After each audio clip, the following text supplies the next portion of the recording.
Hello, good morning everyone. This is Liz Davis. I am a nutritionist and I specialise in digestive health for busy women. So I help busy women fix their painful digestion, reflux, heartburn, IBS symptoms, bloating, etc. Any kind of related hormone issues, chronic fatigue and so on. And I do this with state-of-the-art gut testing, hormone testing, any other kind of testing we need. And dietary and lifestyle upgrades to bring things nicely back into balance for you.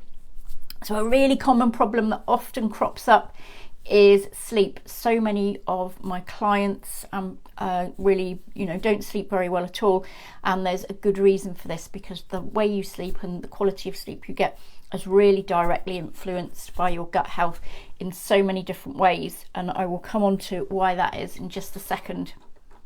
So it's all down to your microbiome. So your microbiome is instrumental in kind of regulating your sleep for a few reasons.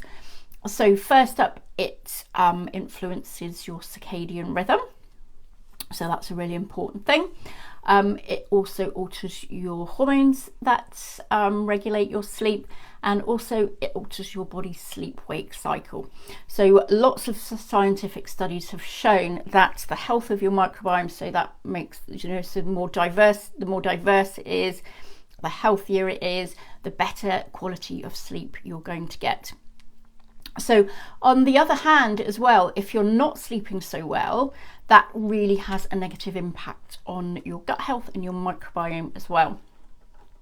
But I'll come on to that in just a second. So a really important area that we need to look at when it comes to sleep is serotonin, because that's the hormone that's going to make you, regulate your sleep cycle and makes you stay asleep as well.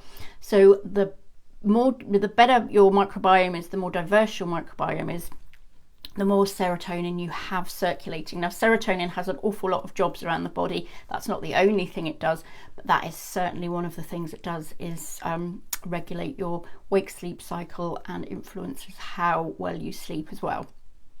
So loads and loads of scientific studies have shown that, if you knock out the microbiome with antibiotics or what have you, sleep is definitely impacted negatively.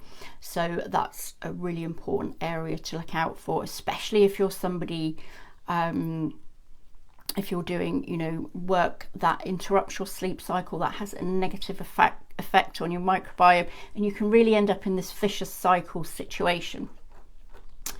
So yeah, a lack of sleep really affects your gut, and it does really negatively affect your microbiome as well. And then you have the knock-on effects of all the problems associated with not having a healthy microbiome. So then we are looking at increases in inflammation in the body, and as we know, lots of diseases associated with inflammation.